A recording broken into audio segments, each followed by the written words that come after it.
Hello anime fans from all over the world.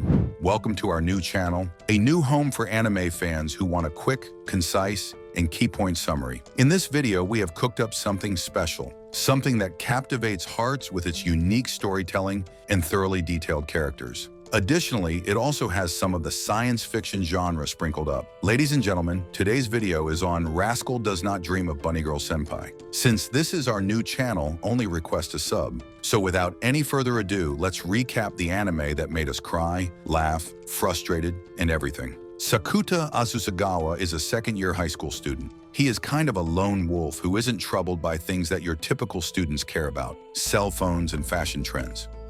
On the morning of the 6th of May, he finds a note on his table, which apparently is a reminder that he set for himself, attempting to tell himself that he ran into a girl wearing a bunny costume, and this same girl goes to Minagahara High School, the same high school as him. Later that day, Sakuta encounters Mai Sakurajima, a girl casually wearing a bunny girl costume in a library. However, despite her unusual setting, no one seems to have noticed her, Sakuta being an exception. A few days later, Sakuta sees Mai at his high school. He notices that she is visible to everyone, but isn't surrounded by any friends. After school, he finds Mai at a local railway station waiting for the train. He finds a couple taking pictures of her without her consent. Being his usual snarky self, he fends them off by making a bit of unconventional comments. Mai notices how he stepped up to help her, and on the train, she shares her story of how she went from being a superstar who aspired for a tranquil lifestyle to being unnoticed by everyone, even though she is known for debuting as a child. To people, she doesn't exist anymore. After strolling around the city, she decides to have some cream bun, but is again unnoticed by the bakery owner. Soon, Sakuta realizes that she is diagnosed with puberty syndrome, a natural phenomenon where people who are found to have this disorder experience things that aren't natural, like predicting someone's future or swapping bodies. To demonstrate that he believes her, Sakuta undresses and shows her the scratch marks on his chest, along with a photo of his little sister Kaidi, who is severely injured.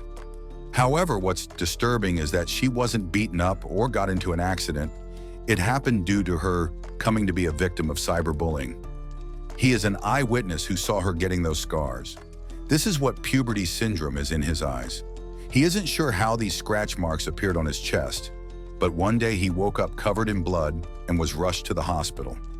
Sakuta believed Mai's case was similar. When Kaidi suddenly barges into her older brother's room, she finds him talking to Mai. Kaidi gets anxious seeing a stranger in her house, but introduces herself when Sakuta tells her to. Sakuta advises Mai to go back to the showbiz industry because that is where she belongs. This infuriates her, and she decides to leave. She doesn't come to school for a few days and doesn't get in touch with Sakuta. Later, Sakuta asks for advice from Fumika Nanju, a television anchor who is interested in investigating puberty syndrome and wants to learn about Sakuta's case. After this, he also goes to Rio Futaba, one of his very few friends and the sole member of the science club. She neglects to give him a proper answer and lets him leave. On his way home, he realizes that Mai's condition might have gotten worse in these few days and rushes to his home, where he finds her outside his apartment waiting for him. Sakuta recalls learning about the essential principle of living, which is being observed or seen. If they aren't acknowledged by someone, then they are nothing but dead. Mai and Sakuta go out shopping, where they continue to discuss her situation. Sakuta once again brings up the topic of her showbiz career, suggesting she return to work. He reveals that he already knows about Mai's conflict with her mother, who also happens to be her manager. Mai slaps him and says that he doesn't know how difficult was it for her to pose in a swimsuit. She explains that 3 years ago, her mother forced a contract to get her to pose in a swimsuit, even though she was in middle school back then. This event led to Mai's hiatus. He got this information from the reporter Fumika in exchange for letting her take pictures of his chest. When things calm down, Mai rings Fumika and tells her to not publicize Sakuta's photos. In return, she will be giving her scoop about her showbiz return. Before Sakuta leaves, Mai invites him on a holiday to Kamakura. When the date arrives, Sakuta heads out to meet her at the planned destination, but is caught up in a misunderstanding with a girl over a lost child. The girl kicks him, believing he is a but when he clears the misunderstanding, she asks him to kick her buttocks to make this all fair and square. Sakuta is surprised to see Mai waiting for him. Knowing her personality, he thought she would leave. Without wasting any time, they catch the train and leave for Kamakura. Sakuta tells Mai about a girl named Makinohara, who he met when he was in middle school. She was 2 years older than him and went to Minagahara High School. She was also the reason he joined this school. When he is finished with his story, Mai reveals that she called her mother to tell her that she won't be working for her anymore. But when she approaches her mother, she is ignored like she doesn't exist. Soon it becomes evident that the limited people that knew about her are also forgetting her. Worried about her, Sakuta says that he won't forget her and suggests they continue their date. After a very stressful day, they decide to call it off and stay the night at a hotel.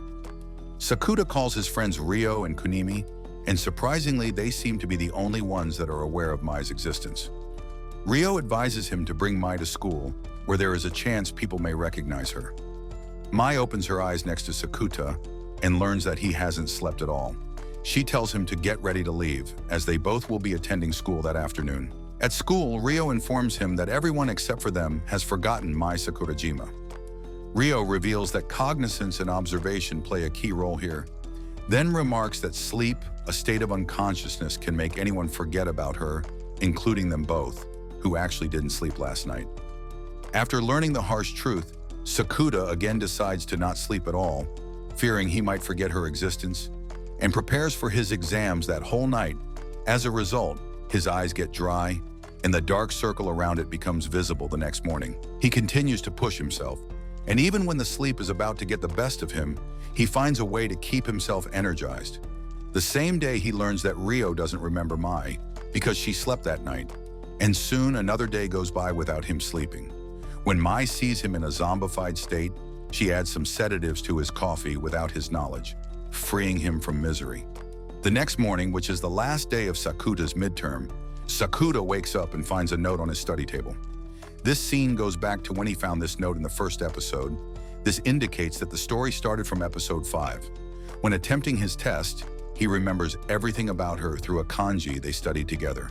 The memories of the moments they shared start to flood in. He promptly leaves the classroom for the courtyard and confesses his love for Mai in front of everyone. This overrides the puberty syndrome, and everyone once again can see her.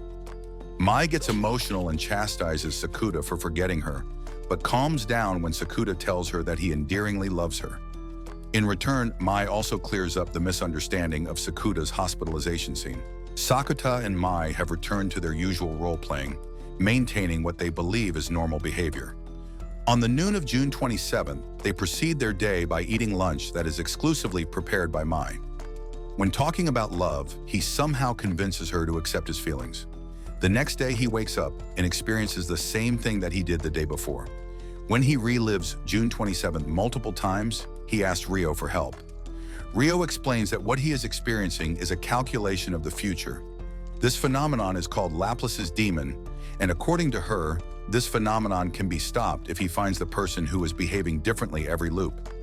Sakuta soon finds out that the Laplace's demon is a girl named Tomo Koga. Remember the girl that kicked his butt when he was caught up in a misunderstanding?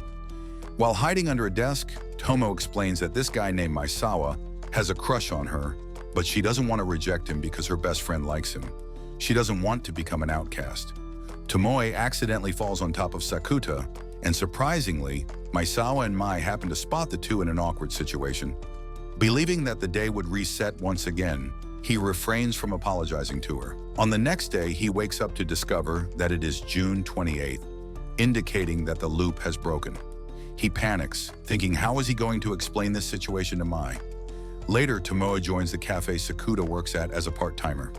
When their shift is over, she requests he play as her boyfriend until the summer break.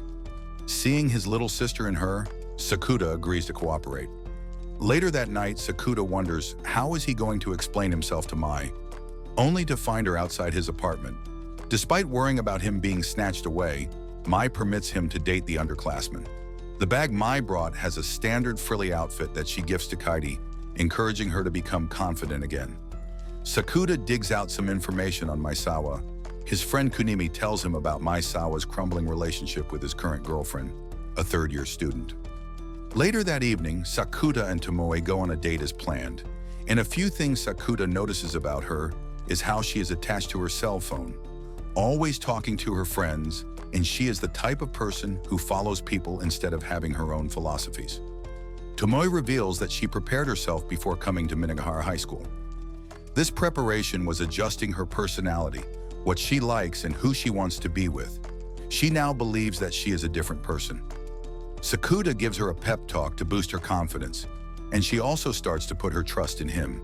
When Tomoe spots her classmates searching for a cell phone strap, she and Sakuta help the poor girl, but Tomoe falls in water during the process. The next day, she catches a cold and is tended to by Sakuta. A few days later, Mai reaches out to Sakuta to check in on how he has been doing. Later, Sakuta learns that the Laplace demon is satisfied with the present outcome, which is why the future isn't changing anymore. Sakuta learns that Maisawa is spreading rumors about Tomoe's promiscuity. These rumors begin to falter Tomoe's reputation. Due to the rumors circulating, Tomoe transitions from being a bright, energized student to becoming gloomy overnight. While trying to encourage her to not be gloomy, Sakuta is confronted by Maisawa, who doesn't relent from using profanity. Sakuta mans up and manages to make a guy bigger than him kneel before him. Sakuta tells Maisawa that he is a virgin and leaves with Tomoe. Tomoe thinks that Sakuta overdid it. He replies that he did what he was supposed to do. In response, Tomoe reveals that she dated a guy before because all of her friends had a boyfriend, but she never crossed the borderline. Tomoe asks him how is she going to repay him for everything he has done for her sake. He tells her to be his friend when their fake relationship is over. She happily says that she will be his best friend. The things he said during the railway station have spread around the entire school, and Sakuta has more or less become a laughingstock. Mai is helping Sakuta study for the finals. She reveals that she plans on going to the public university in Yokohama, and if Sakuta wants to join the same college as her, he needs to work harder. Since he isn't interested in studying, she wears the bunny costume to motivate him, and it works like a charm. On 18th July, after the first examination, he goes on a date with Tomoe, where he helps her pick a swimsuit for her plan to hit the beach with friends. Afterward, they discuss how they are going to unveil their breakup. In no time, the long summer break also approaches, and Sakuta and Tomoe go to the beach to have one final date. Since it's their last date, they indulge in a lot of activities such as playing games and trying out different beverages and delicacies. When the sun falls, they bid each other farewell for the summer break. The next morning, Sakuta discovers that the time loop has started once again, but Tomoe denies experiencing the loop. Perplexed, Sakuta asks Ryo for advice. She remarks that either he is the Laplace demon in this loop, or Tomoe is lying about not experiencing the loop. The time loop continues for a few days, and Tomoe pretends to know nothing about it. On the 4th 18th of July, Sakuta plans to not go to the beach and takes her to Enoshima instead. Tomoe, reluctant to accept her feelings, breaks down when Sakuta insists. She admits falling in love with him, and the reason he was subject to the loop was because she wanted to convince him by looping as many times as it takes. The next day, it is the 27th of June once again as the events of the 4th episode repeat. Sakuta realizes that Tomoe was simulating the future all this time. Each day from then till the start of the summer break was filled with surprises. He experienced things that he had already gone through once before, but still appreciated every moment. When he shares his story with Ryo, she tells him that the recent events may be due to quantum entanglement, a phenomenon where two different particles become instantly entangled together and share information. He recalls kicking Tomoe's butt, which may very well have triggered the phenomenon. When returning home with Mai, Sakuta encounters a middle schooler named Shoko Makinohara, shielding an abandoned kitten. Upon getting closer, he realizes that this girl has the same name and face as the girl he had fallen in love with 2 years ago. However, his first love from 2 years ago was a high school student girl who was 2 years older than him. It's been more than a month since Sakuta rescued the kitten, and the middle school girl he encountered before the summer break often visits the little kitten. When Sakuta asks her if she has an older sister or cousins who look like her, she denies having any cousins and reveals she is an only child. Following the confusion, Rude goes to Ryo to discuss the matter, but she tells him that if no harm has been done to him, then he shouldn't stress over it. Later that night, Mai visits Sakuta at the cafe where he works. They initially discuss Shoko Makinohara and then spots Ryo entering an internet cafe. Sakuta borrows Mai's phone and calls Rio. Although Rio answers the call, the Rio they spot doesn't have a cell phone with her. Rio explains that for the past 3 days there have been 2 concurrent Rios. The Rio from the library goes with Sakuta to stay in his apartment, and Mai also stays the night there. There, Rio explains that the existence of 2 Rio Futabas at the same time is via quantum teleportation. It relies on the principles of quantum entanglement. When Sakuta secures the living room to sleep, Mai sleeps next to him. Sakuta requests she help him in Rio's case, and then tasks her with observing other persona of Rio. Mai admits to neglecting to take care of her new boyfriend and offers him to take the initiative. Sakuta tries kissing her, but fails due to Mai being nervous. The next morning, Shoko Makinohara introduces herself to the girls, Mai and Rio. At school, Sakuta finds the other Rio watching Kunimi play basketball. She tells Sakuta that she fell in love with Kunimi when they were in their first year. When asked what the Rio currently staying at his apartment thinks, Sakuta tells her that the other her also believes this is the work of being observed by her own consciousness. This Rio claims that she knows the reason behind this phenomenon, but leaves before Sakuta gets to hear the reason. Later, Kunimi's girlfriend Saki informs him that Rio, the one living in her own house, has been posting risque photos on social media. Sakuta informs Rio staying at his home about the risque photos, uploaded by her clone. She explains that she was always insecure about her body. She developed the lady parts before the girls her age, and when guys around her ogled at her, she developed an inferiority complex, thinking of herself as filthy. The other manifested from wanting to have the attention. However, he later confirms that both manifestations of Rio hate themselves. When returning from school, Rio receives threatening messages from an unknown user trying to exact something. Sakuta escorts her home, where she requests he stay the night with her. Rio recalls her first meeting with Sakuta, who was unapproachable then due to the hospitalization incident rumors. However, they quickly got along because they both were different from the rest of the class. She reveals how scared she was when Kunimi got a girlfriend, but it was nothing compared to when Sakuta found Mai. Since Sakuta is the only person she mostly talks to, she is scared that he might also leave her. Sakuta tells her that he is going to show her how impressive Kunimi can be and calls him midnight. The 3 of them pull an all-nighter playing with the fireworks. The following morning, Rio requests Sakuta to look after the other her, who is staying at his house, and gives him her phone to hand it over to her other manifestation. Sakuta returns home and does what the Rio he hung out with told him. Rio, staying at his home, notices the photo of her other self with Kunimi and Sakuta in the same frame. Tired from putting in an all-nighter, Sakuta hits the sack. Later that evening, he finds out that Rio has left his house and has gone somewhere, leaving her cell phone home.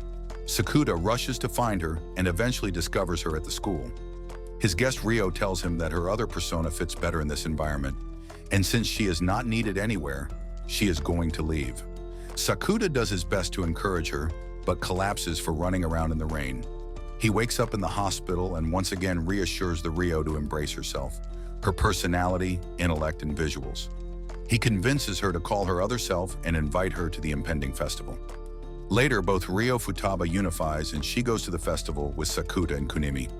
The 1st of September marks the start of the long term and a new chapter in the life of Sakuta and Mai's relationship. During the summer break, Mai was busy with her work and her agency has also banned her from dating anyone. This was supposed to end at the start of the new term, but she didn't come to school on the first day, or so he thought.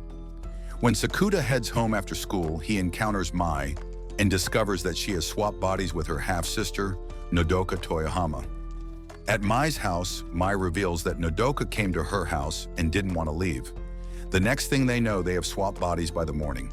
The girls find a short-term solution, with Mai assuming Nodoka's activities. Nodoka also has to live as Mai until they find a solution. The next day, both sisters join each other's school, attempting to adjust to each other's lives. Later, Sakuta learns from Rio that puberty syndrome is caused due to mental instability, indicating that Nodoka has an inferiority complex toward her perfect older sister. After school, Sakuta takes Nodoka to the beach, where he tells her that her feelings are pretty obvious. She fought with her parents, and despite resenting Mai, she clung to her. Later, she expresses herself to Mai, remarking that no matter how much she dedicates herself to work, she doesn't get the attention she deserves, but on the other hand, Mai receives everyone's attention even after being on a hiatus for 3 years. Despite the conflicts, the girls continue to devote themselves to living the life of one another. Later, he spots Nodoka on a video shoot, where he sees her collapsing from getting overwhelmed by the pressure that Mai typically deals with. Sometime later, Mai gives Sakuta a spare key to her house, hoping to see him helping her half-sister. When he arrives at Mai's house, he realizes how clumsy Nodoka is. Before giving him the key, Mai told him to not open a certain cabinet, but he still approached the cabinet. Even though she warns him to not open the cabinet, Sakuta proceeds to open it and finds an aluminum box. For a few days, Sakuta continues to hang out with Nodoka, even when she rehearses the scenes that her perfect older sister performs effortlessly. Later, when he returns home, he is welcomed by Kaede, who greets him in her school uniform. Mai gives Sakuta 2 tickets to Nodoka's group's upcoming concert and tells him to come together with Nodoka. Later, when Nodoka and Sakuta hang out, Sakuta reveals that his parents were affected by Kaede's awakening of puberty syndrome, and as a result, they live in separate houses. After this, Sakuta and his father have a normal parent and child banter. When the day of the concert arrives, Sakuta and Nodoka witness an impeccable performance from Mai. Nodoka gets upset when she sees her mother praising Mai, something that she never did for her.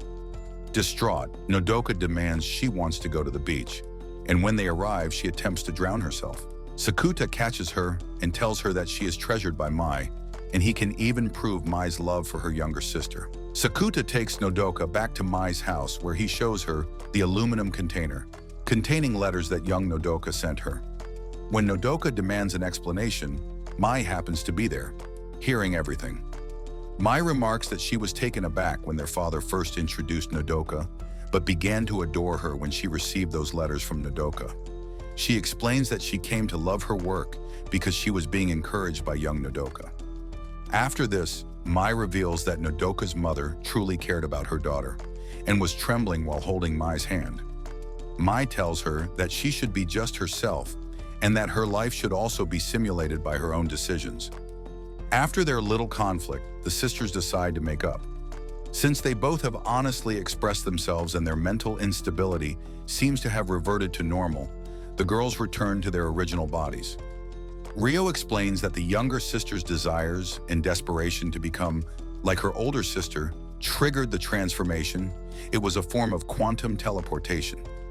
Later, Nodoka moves in with Mai for a little while. Meanwhile, Mai reveals that the relationship between her and Sakuta has been publicized. Mai elaborates on her and Sakuta's relationship at a press conference. She credits Sakuta for her return to showbiz and then demands the public to respect her boyfriend's privacy. Later, Sakuta receives a letter from Shoko, but she has her last name on the letter. It is something that the middle schooler Shoko would not do. Hence, all the clues lead to Shoko, who was his first love. While he discusses the situation with Rio, Mai arrives at the science club. Instead of being furious over her boyfriend thinking of meeting his first love, she encourages him to solve this mystery of 2 Shokos. Later that evening, with the help of Mai, Sakuta writes a message on the sand to Shoko, signifying that he loves Mai. When he goes back home, he learns that Kaede has organized a list of things that she wants to accomplish by the end of the year. The New Year resolution list includes answering a call from someone other than her brother, going to see the pandas, and going to school. After dinner, Sakuta receives a call from the middle schooler Shoko, who confirms that she didn't send any letters. Furthermore, she remarks that she has been not feeling well and won't come for a few days to visit the cat. When Mai learns about Kaede's New Year resolution list, she decides to help her accomplish her goal of answering a call from someone other than her brother. With the constant help of Mai, Kaede formulates a plan to go outside, aiming to complete another goal of hers within a few days. The plan she formulated involves numerous and back-to-back breaks. It also includes docking on her brother and recharging her power by hugging him. When the time arrives, Kaede decides to go outside. Sakuta suggests she should call it a day by the time she gets to the door. However, Kaede discloses that she fears she might not ever be able to overcome her fears if things continue like this. Seeing Kaede motivated, Sakuta continues to push her forward, and ultimately she succeeds in setting her foot outside her house for the first time in years. Things get emotional when the proud brother sees her little sister finally challenging her fears. Soon after, Kaede starts to overcome her fears little by little. From having dinner at Mai's place to visiting the neighborhood park, she gets a little more confident. Later, Mai, Nodoka, and the Azusagawa hit the beach, where Sakuta reveals that Kaede doesn't have her old memories. 2 years ago, when Kaede was bullied, she developed dissociative identity disorder from her traumatic experiences. Bullying mostly. She changed completely, her way of eating and even buttoning her pajamas. Everything was different about her. One day he saw a bruise on her face, and when he rushed to his mother to speak about it, his mother had already developed a mental illness. That night, Sakuta received scratch marks and was rushed to the hospital. During that time, Sakuta met Shoko Makinohara, who was all ears whenever Sakuta told her his stories. Shoko thought that life is a series of trials to make one a kind person. She believed that Sakuta could also become a kind person now that he has seen pain that others don't sympathize with. Back to the present, the bruises on Kaede's back suddenly start to reappear. Sakuta tells her that her childhood friend, Kano Kotomi, wanted to give her the book back that she borrowed from the pre-memory losing Kaede. She finds a note inside the book, which says that she wants both of them to become friends again.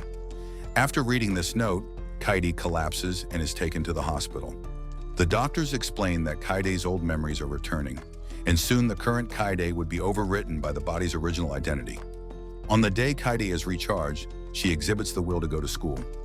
When their father sorts out Kaede's situation with her school, Kaede decides to push herself beyond her limits and go to the school. She gets anxious when she sees a bunch of students her age laughing, but goes for another attempt on the same day and again fails. To encourage her, Sakuta takes her to a special place, the zoo. She had marked seeing the pandas as her second most important resolution on the list. They spend the entire day checking out different species of the pandas. Before returning home, Sakuta takes her to the school. Since it is nighttime, she isn't scared of anything and even gets to see her own class. On their way home, Kaede says that the next day, she will try coming to school during the daytime. However, the next morning, Kaede's old self returns, at the cost of the new Kaede's memories. The doctor explains that Kaede doesn't remember anything that happened during her amnesic period, but the gap in her memory will eventually destabilize. Witnessing the other innocent Kaede vanish, Sakuta begins to fall apart. He regrets not being able to help Kaede, causing the scars on his chest to reopen. However, the older Shoko recovers him and treats his injuries. When Sakuta is taking a bath, Shoko reads Kaede's diary, starting from the entries she added from the initial phase of her memory loss to the day they visited the zoo. Her reason behind creating New Year goals was to provide her older brother with happy recollections when her time comes to an end. Sakuta is devastated after learning about the truth, but Shoko tells him to accept it all. The memories and the sorrow he is feeling are important parts of what Kaede left for him. The next morning, Sakuta finds a note from Shoko, where she bids him farewell. After this, he isn't able to contact either Shoko's. Later, Mai spares some time to visit him, but leaves angrily when she finds Shoko's note on the table. After his usual part-time work, Nodoka notifies him that today is Mai's birthday. However, he won't be able to meet Mai because she is at Omiya, filming a commercial. Sakuta takes one expensive train and manages to reach her in the nick of time. While having a 15-minute date, Mai reveals that she was upset over the fact that she wasn't there to support him when he needed someone desperately. The two make up, and Mai continues to bully him as usual. In a post-credits scene, Kaede tells Sakuta that she wants to go to school. She isn't afraid of anything, because she isn't alone after all. And there you have it, the entire concise summary of The Rascal Does Not Dream of Bunny Girl Senpai. If we have missed out on something, please let us know through the comments. But before you sign off, make sure to hit that subscribe button. Like the video if it had catered to your tastes. Thank you for watching the video until the end. You really are amazing, and don't stop being awesome. See you in the next video.